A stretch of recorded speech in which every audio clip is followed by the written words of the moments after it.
अस्सलामुअलैकुम, welcome to खौफनाक किस्से। आपसे गुजारिश है कि चैनल को सब्सक्राइब करके बेल नोटिफिकेशन को ऑन कर दें। तो आइए सुनते हैं आज की कहानी। यह कहानी मुझे मेरे एक सब्सक्राइबर ने भेजी है। उन्होंने लिखा है कि यह वाकया उनकी ज़िंदगी का सबसे बड़ा खौफ था। तो शुरू करते हैं। रात की काली चादर पूरी बस्ती पर छा चुकी थी।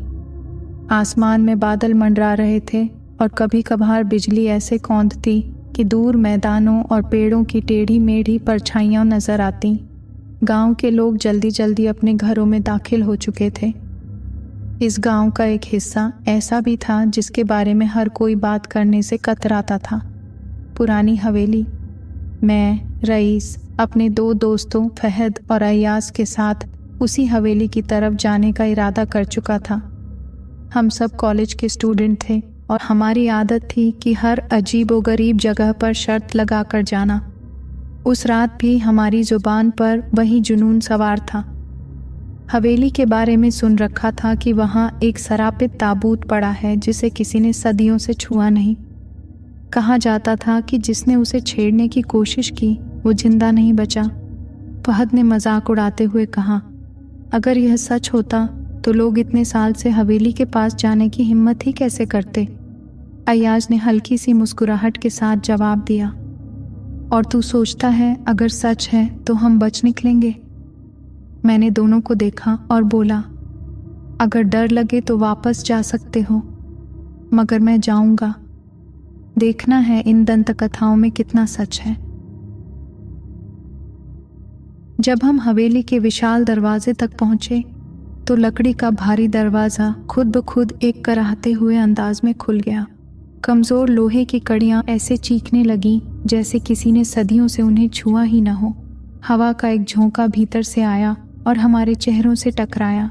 उसमें मिट्टी, सड़ी गली लकड़ी और न जाने किस अजीब सी बू का संगम था। मेरे जिस्म में एक ठंडी सनसनी दौड़ गई। टॉर्च की रोशनी में हवेली की दीवारें जगह जगह टूटी हुई थीं। छत से मकड़ी के जाले झूल रहे थे। जैसे ही हमने अंदर कदम रखा, फर्श की लकड़ियों से चरमराहट की आवाज़ आई। यूं लगा जैसे हवेली ने खुद हमारी मौजूदगी महसूस कर ली हो।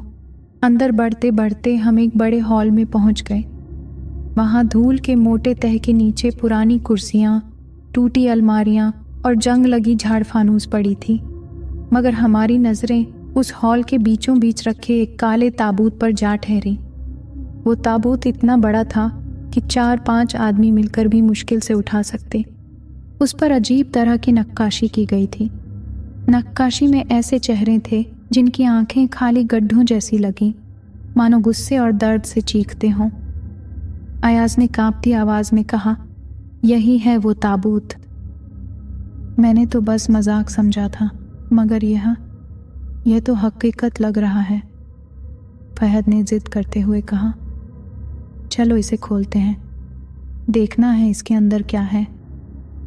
मैंने चुपचाप अपनी टॉर्च की रोशनी ताबूत के ऊपर डाली। उस पर जंग लगे कई ताले लटके हुए थे। ऐसा लगा जैसे उन्हें बांधकर किसी चीज़ को कैद किया गया हो। हम तीनों ने मिलकर ताले तोड़ना शुरू किया। हर ताला टूटने की आवाज़ हवेली में गूंजती और हवेली का सन्नाटा और गहरा हो जाता। जैसे जैसे ताले टूटते जाते, हवेली की हवा भारी और घुटन भरी होती जाती। आखिरी ताला जब टूटा तो अचानक पीछे के कमरों से दरवाजे खुद ब खुद धड़ाम से बंद होने लगे। हम चौंक उठे, लेकिन अब पीछे हटने का सवाल ही नहीं था। फहद ने जोर लगाकर ताबूत का ढक्कन ऊपर उठाने की कोशिश की। जैसे ही ताबूत का ढक्कन उठा, हमारे सामने का मंजर देखकर सांसें थम गईं। अंदर कोई शव नहीं बल्कि एक बेहद पुराना और डरावना मुखौटा रखा था। मुखौटा काले रंग का था, मगर उसकी आंखों की जगह लाल सुर्ख पत्थर जड़े थे। वो पत्थर टॉर्च की मामूली रोशनी में भी ऐसे चमक रहे थे जैसे जिंदा हों। मैंने कांपते हुए कहा, ये तो इंसानी चेहरा नहीं, ये तो कुछ और ही है। अय्याज घबराकर पीछे हट गया। इसे वैसे ही रख दो, इसे मत छुओ। लेकिन फहद अड़ गया। उसने मुखौटा उठाकर अपने हाथ में लिया। जैसे ही मुखौटा उसकी हथेली में आया, हवेली की दीवारों से गहरी कराह निकलने लगी। छत पर लटकती झाड़ फानूस हिलने लगी और सारे कमरे में बुझी हुई मोमबत्तियां अचानक तेज लौ देने लगी। फर्श सिहरने लगा और हवा में एक बेहद ठंडी सनसनी फैल गई। फहद ने मजाक में मुखौटे को अपने चेहरे पर लगाकर कहा, देखो, अब मैं भी कोई प्राचीन रक्षक लग रहा हूँ। लेकिन अगले ही पल उसकी हंसी चीख में बदल गई। मुखौटा उसके चेहरे से ऐसे चिपक गया जैसे उसमें कोई अदृश्य ताकत हो। फहद दोनों हाथों से उसे उतारने की कोशिश करता, लेकिन मुखौटा उसकी चमड़ी में धंसता जा रहा था। उसकी चीखें हवेली की गूंज बन रही थीं। हम दोनों, मैं और अय्याज, उसे छुड़ाने के लिए दौड़े। मैंने मुखौटा खींचने की कोशिश की, लेकिन जैसे ही मेरी उंगलियां पत्थर पर टिकीं, मेरे जिस्म से बिजली जैसी ठंडी लहर गुजरी। मुझे लगा जैसे मेरी आत्मा ही खींची जा रही हो। तुरंत हाथ छोड़ा और पीछे हट गया। अयाज जोर जोर से दुआएं पढ़ रहा था, लेकिन फहद की हालत बदतर होती जा रही थी। उसकी आंखें अब इंसानी नहीं रही थीं, लाल चमकते गड्ढों में बदल चुकी थीं। अचानक हवेली के अंधेरे में से एक भारी सी गूंज सुनाई दी, तुमने कैद तोड़ दी, अब इसका नतीजा भुगतो। हम दोनों ठिठक गए। हवेली की दीवारों से छायाएं उतरकर धीरे धीरे हमारे चारों तरफ घूमने लगी। हर छाया इंसान जैसी थी, लेकिन चेहरा गायब था। छायाएं हमारे चारों ओर बढ़ने लगीं। उनका कोई चेहरा नहीं था, लेकिन उनमें से निकलने वाली फुसफुसाहटें ऐसे लग रही थीं मानो सैकड़ों लोग एक ही वक्त में धीमी आवाज़ में रो रहे हों। हवेली का हॉल हमारे पैरों के नीचे कांपने लगा। फहद अभी भी उस मुखौटे से जूझ रहा था जो उसके चेहरे पर जड़ हो चुका था। उसकी चीखें बदलकर अब किसी और ही भाषा की आवाज़ में तब्दील हो रही थीं, ऐसी ज़ुबान जिसे हमने कभी नहीं सुनी थी। अयाज ने मेरा हाथ पकड़ते हुए कहा, रईस, हमें यहाँ से निकलना होगा, वरना हम भी इसी हवेली का हिस्सा बन जाएंगे। लेकिन मैं फहद को छोड़ने के लिए राजी नहीं था। मैंने उसकी तरफ बढ़कर उसे पकड़ लिया और जोर से खींचा। उसी पल मुखौटे की लाल आंखों से खतरनाक रोशनी निकली और पूरे हॉल को ग्लाने लगी। जो भी चीज़ उस रोशनी के रास्ते में आई, पुरानी कुर्सी, झाड़ फानूस, अलमारी, सब राख की तरह बिखर गई। मैं और अय्याज बाल बाल बचे। अचानक हॉल के कोने से एक परछाई बाकियों से बड़ी और गहरी होकर हमारे सामने खड़ी हो गई। उसकी परछाई ज़मीन से ऊपर उठती हुई छत तक चली गई। उसकी आवाज़ गूंजी, जिसने इसे छुआ अब वही वाहक बनेगा। अब ये हवेली उसकी रूह को कभी आज़ाद नहीं करेगी। फहद की कराह और भी तेज़ हो गई। उसकी उंगलियां पंजों जैसी मुड़ी जा रही थीं और उसका जिस्म कांपते हुए धीरे धीरे उस मुखौटे में समाता जा रहा था। उसकी आवाज़ अब इंसानी नहीं रही थी। अयाज जोर जोर से कलमा पढ़ने लगा। उसकी आवाज़ कांप रही थी, लेकिन वह रुक नहीं रहा था। तभी अचानक हवेली का फर्श फट गया और बीच से काले धुएं का गुबार ऊपर उठने लगा। उसमें से चीखों और कराहों की आवाज़ें गूंज रही थीं। मैंने हिम्मत करके फहद को खींचने की कोशिश की, लेकिन जैसे ही मैंने उसके बाजू को पकड़ा, वह आग की तरह तपने लगा। मेरा हाथ जलने लगा, मगर मैंने छोड़ा नहीं। उसके पूरे जिस्म पर अजीब सी दरारें पड़ने लगी थीं, जैसे उसकी चमड़ी पत्थर में बदल रही हो। अयाज ने मेरी तरफ चीखते हुए कहा, रईस, छोड़ दो। वह अब इंसान नहीं रहा। यह हवेली उसे खा चुकी है। लेकिन मैं छोड़ने को तैयार नहीं था। फिर अचानक हवेली के दरवाजे खुद ब खुद धड़ाम से बंद हो गए। पूरे हॉल में एक भयानक अंधेरा फैल गया। सिर्फ मुखौटे की लाल रोशनी बाकी रह गई और उसी रोशनी में हमने देखा फहद धीरे धीरे खड़ा हो चुका था। लेकिन वह फहद नहीं था। उसकी आंखों में वही लाल चमक थी। उसका चेहरा मुखौटे में इस तरह गुम हो गया था जैसे वो उसकी असली शक्ल बन चुका हो। उसने भारी गैर इंसानी आवाज़ में कहा, तुम दोनों अब गवाह हो और गवाह कभी जिंदा नहीं रहते। फहद अब हमारे सामने खड़ा था। मगर उसकी चाल, उसका लहजा, सब कुछ इंसानी हदों से बाहर था। उसकी सांसें बेहद भारी, सुर्ख रोशनी में चमकती हुई और आवाज़ गहरी, मानो सदियों पुराना कोई आत्मा अब फहद के जिस्म में बैठ चुका हो। अयाज की टॉर्च अचानक अपने आप बंद हो गई। अब सिर्फ मुखौटे से निकलती लाल रोशनी ही कमरे को जगमगा रही थी। जैसे ही फहद आगे बढ़ा, दीवारों की छायाएं हिलकर उसके साथ चलने लगीं, जैसे वो उसका हिस्सा हों। रईस, पीछे हट, अयाज चीखा और मुझे अपनी तरफ खींचा। लेकिन तभी फहद के हाथ उठे और हवा में कोई अनजान इशारे करने लगे। ऐसा लगा जैसे दीवारें और छतें हमारी तरफ सिकुड़ रही हों। पूरा हॉल तंग सा होने लगा।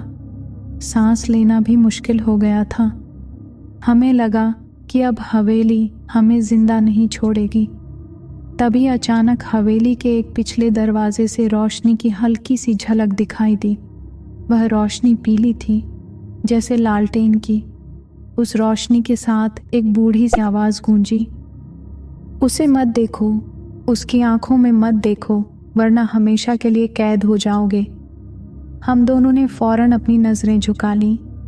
फहद की लाल आंखें सीधे हम पर जमी थीं, लेकिन हमने उन्हें देखने की हिम्मत नहीं की। उसी दौरान लालटेन लिए एक बुजुर्ग अंदर दाखिल हुए।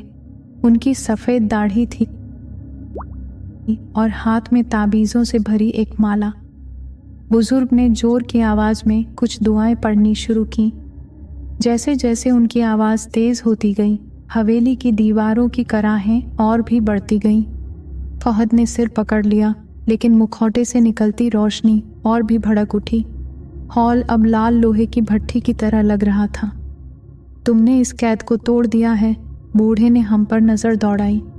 अब इसे वापस बांधना आसान नहीं। इसके साथ ही फर्श से एक मोटी दरार निकलकर हमारे पैरों के बीचों बीच फैल गई। नीचे गहरी खाई में नुकीले पत्थर और धुएं के गुबार थे। उसमें से बचकच्चों की चीखें और औरतों के रोने की आवाज़ें सुनाई देती।